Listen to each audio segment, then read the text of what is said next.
welcome to the County Durham Virtual School Games Rowing Competition. Today we have Dan Armstrong from Durham University with some top tips for your rowing competition.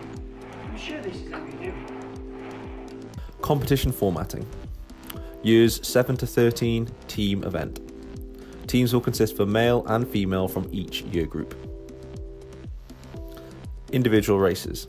Years 7 to 11 will row for a set time in which the highest distance covered in that specific time will determine overall finishing position.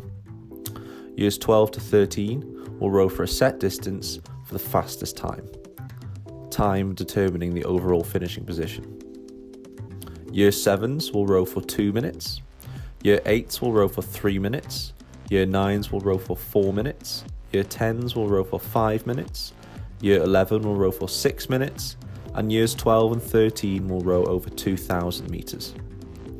Inclusive races will include Key Stage 2 for 1 minute, Key Stage 3 girls for 1 minute, Key Stage 3 boys for 2 minutes, Key Stage 4 girls for 2 minutes, Key Stage 4 boys for 3 minutes. For all year groups up to year 9, resistance factor on the ergo will be set at 0. Years 10, 11, 12 and 13 are able to choose resistance, bearing in mind that British Rowing advise a drag factor of 125 for junior athletes. There will be one coach per rower in each event. Level 2 district round of competition needs to be completed by the 12th of February 2021. So the first thing you need to do is make sure that you adjust your feet correctly.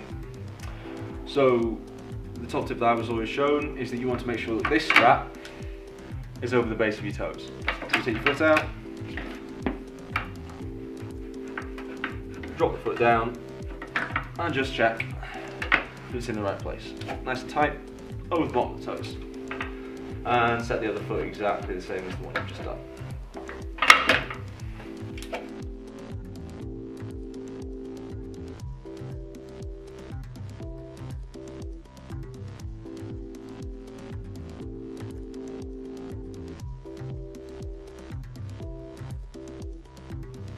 Once you're strapped in, next thing you do is going to pick up your handle.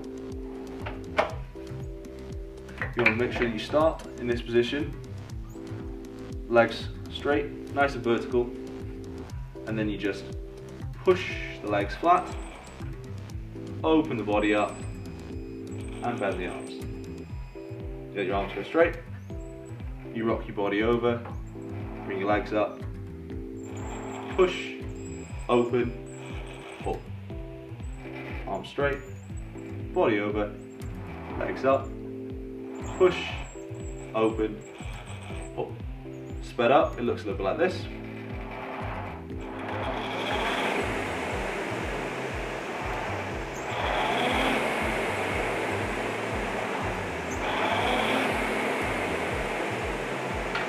We're doing it in that order to make sure that you're pushing through your legs the entirety of the time. Your legs are your strongest muscle group, and they're the points that are going to generate as much force as possible. It's all about using your legs, getting your heels down on the plate, using your legs. There are two particular pacing strategies that work best when it comes to racing. The first is called consistent splitting, and the second is called negative splitting. So the first, consistent splitting option, is where you go off at a consistent pace that you've predetermined before the race, and you just hold that throughout the whole race. You're looking at your screen, you're making sure you're getting your feet back, and you stay nice and consistent over your agreed target throughout the whole of the race. The second option is negative splitting. That's where you start off slightly higher than the outcome that you want to achieve. You start off higher, and as you progress through the race, you work down and get quicker and quicker and quicker towards the end of the race. So you start with extra room in the tank, work through, and then when you come into the last part of your race, you've got plenty in the tank to really push on through to the finish.